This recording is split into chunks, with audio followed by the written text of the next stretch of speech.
Magandang araw, learners! Welcome to the world of 21st century literacy. I am Teacher Jane. And I'm Teacher Diane. We will be your learning guide for today's lesson. Before we begin, make sure that you have your notebook, pen, and learning materials ready. Before we dive into our lessons, let's start with a simple situation. Imagine that today is your birthday. A relative approaches you and happily gives you a 1,000 pesos as a gift for you. Congratulations! Now, think carefully. What would you do with the 1,000 pesos? Would you spend it all on things you want? Save a portion for future needs? Or invest it so it can grow?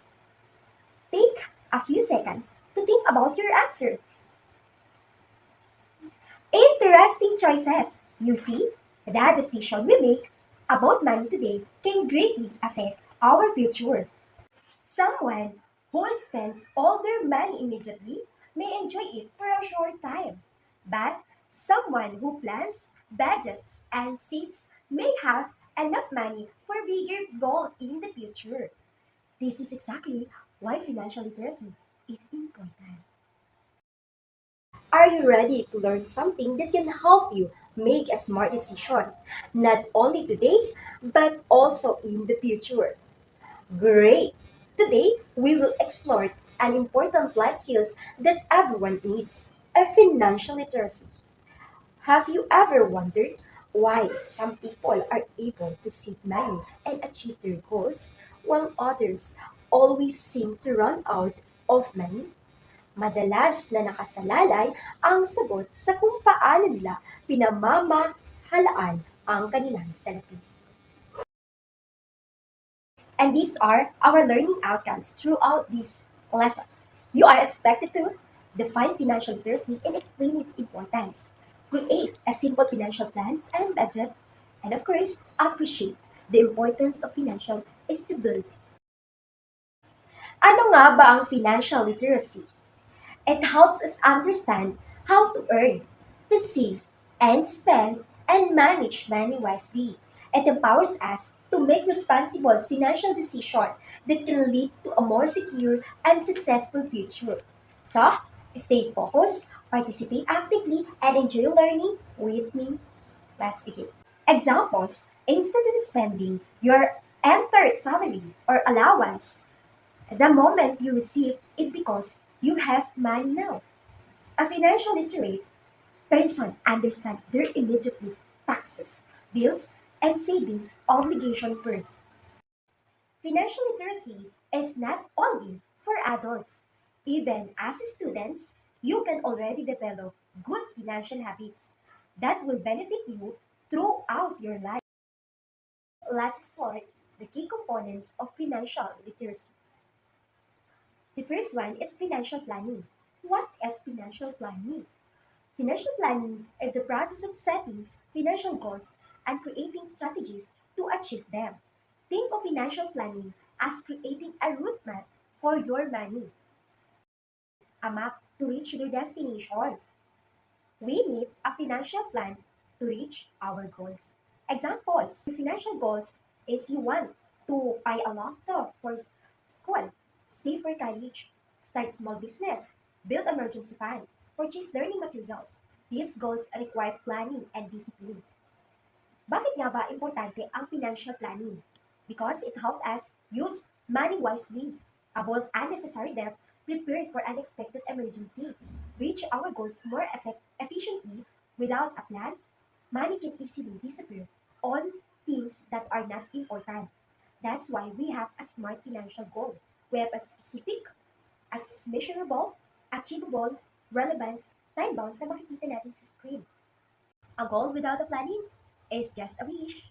When we plan our finances, we turn our wishes into achievable goals. Excellence. Now, let's moving on to the second part, which is the budgeting. If we're talking about budgeting, it is a plan that shows how you will spend and save your money. Pagbabudget. It helps us ensures that every peso has a purpose. Why budgeting is important? Because it helps us track spending, prevent overspendings, save money, regularly and develop responsible finances or financial habits. When you know where your money goes, you gain better control over your finances. The golden rule of budgeting. Remember this formula: income, saving, and expenses. Notice that saving come first. That's why it is very important, the 5, 30, and 20 rules. Many people save whatever is left after spending. Financially wise individuals save first and spending the remaining amounts. These habits helps build finances or financial security over time. If budgets are challenges, if you earn 30,000 a month, allocate for 15,000 for rent, bills, and food.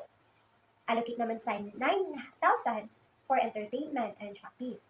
And simply transfer yung 600 to your saving accounts on payment. Let's tackle about saving. What is saving? Saving means setting aside money today so you can use it in the future. Saving is one of the most important financial habits you can develop. It teaches discipline, responsible, and patience. Ang golden rule nito ay is to pay yourself first. Do not save what is left after. Spend what is left after saving. Why do people save?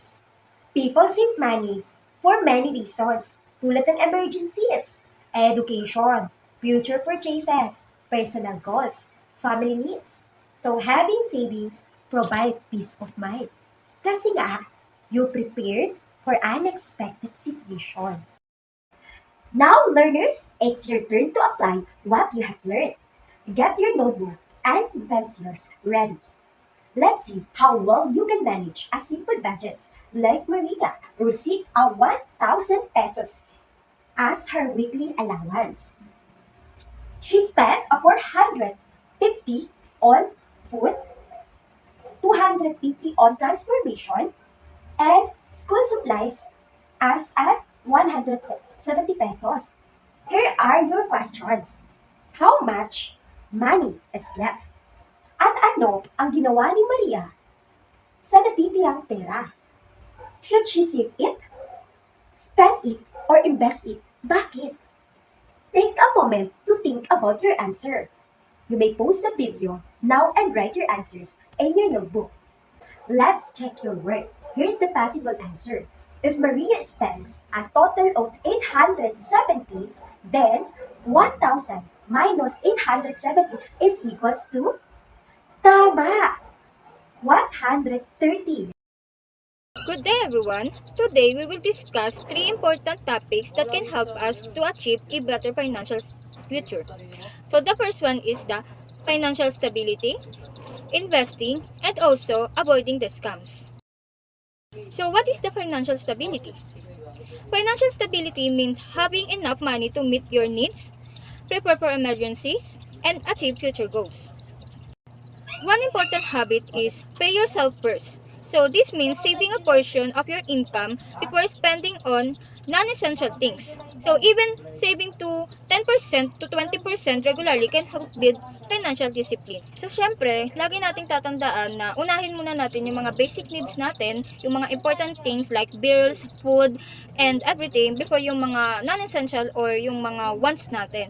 And also, mahalaga din na nakakapagtabi tayo ng kahit maliit na portion ng kinikita natin kada sahod para pag dumating yung emergency is may ipon tayo, may makukuha tayo. So hindi na natin kailangan pang mamumblema or dumating sa point na mangungutang tayo para may pambayad tayo. Another key step is creating an emergency fund. Unexpected expenses can happen at any time. So it is recommended to save enough money to cover 3 to 6 months of living expenses. So, ayun na nga, syempre, may mga times na nagkakaroon tayo ng emergency. Like, kailangan nating maglabas ng pera or gumastos sa ganito so that kapag may ipon tayo, madali natin siyang mababayaran or makakapaggastos tayo. Finally, manage debt responsibly. Avoid unnecessary high-interest loans and prioritize paying off existing debts so more of your income can go towards savings and investment. So, syempre, may mga times din na hindi natin talaga maiiwasan mangutang.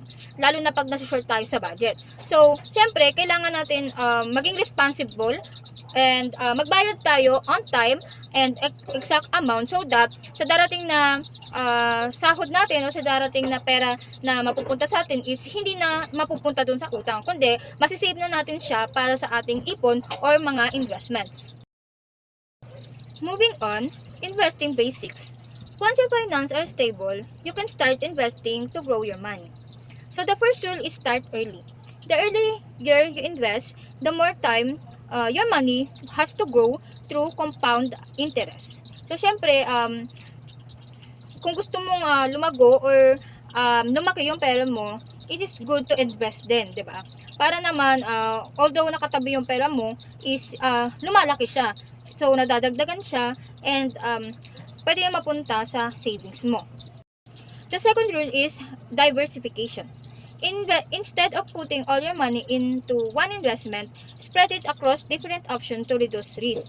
So, syempre, if gusto mong makahanap ng ibang ways na mabilis na lumaki or lumago yung pera mo is, syempre, maghahanap ka ng ibang investment na pwede mong salihan. Hindi lang sa iisa.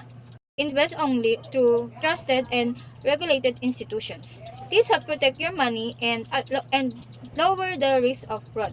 So, syempre, mahalaga na piliin natin mabuti kung saan natin ipagkakatiwala yung pera natin. Kasi, syempre, pera natin yun is hindi naman siya napupulot lang kung saan pinaghihirapan natin yun. So, to avoid the risk of being fraud is syempre, kailangan nating kilatisin or talagang suriin kung legit ba yung mga investment na sasalihan natin.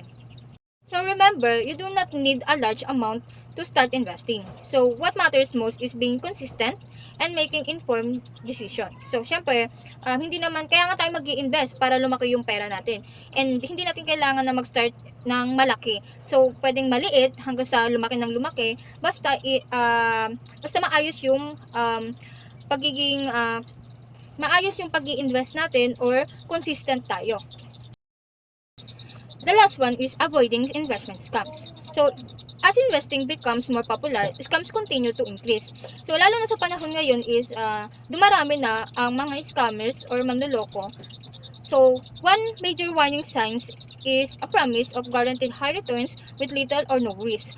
And legitimate investments always involve some level of risk. So, lahat po ng investment is mayroon talagang risk. So, hindi naman pwede na walang risk or guaranteed na agad yung high returns or yung mababalik sa'yo or yung madadagdag sa pera mo. So, wala pong ganun.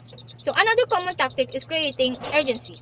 Scammers may pressure people by saying invest now before it's too late. So, to prevent them from thinking carefully. So, ayun nga, isa sa mga line ng mga scammers is ganyan. Ipe-pressure si client para mag-invest agad and sasabihan ng mababang salita. Like, mag-invest ka dito, lalaki agad ang pera mo. Mag-invest ka dito, may balik agad yan. And huwag kang mag-alala, walang mangyayaring masama. So, yun yung mga line ng mga scammers and magpe-pressure sila ng client para makapag-sign agad. Like, sasabihin nila na limited offer lang, ngayon lang, wala na bukas, ganon. So, before investing, always research the company, verify that it is properly registered, and ask questions if something seems suspicious. So, ayun na nga, before natin pagkatiwala yung hard-earned money natin, syempre, do a little background check or research sa company na pagkakatiwalaan natin. Kung legit pa talaga siya, kung nakaregister ba siya, kung kompleto ba yung papeles niya, kung wala bang sabit or wala bang masamang ginagawa. Before we end our lessons, here's are the questions for you to think about.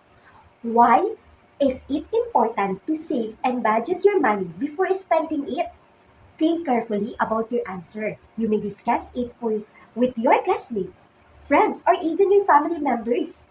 Remember, every wisely financial decision you can make today can help you achieve your goals tomorrow. Excellent work, learners! Today, we discovered that financial literacy is more than just knowing about money. It is about making wise choices that can help us achieve our goals and build a secure future. Always remember, save before you spend, plan before you act, and think before you buy. Thank you for joining today's lesson in 21st Century Literacies. This is Teacher Diane, together with Teacher Jane, reminding you that every smart financial decision today creates a brighter tomorrow. Stay safe, keep learning, and see you in our next lessons. Goodbye, learners!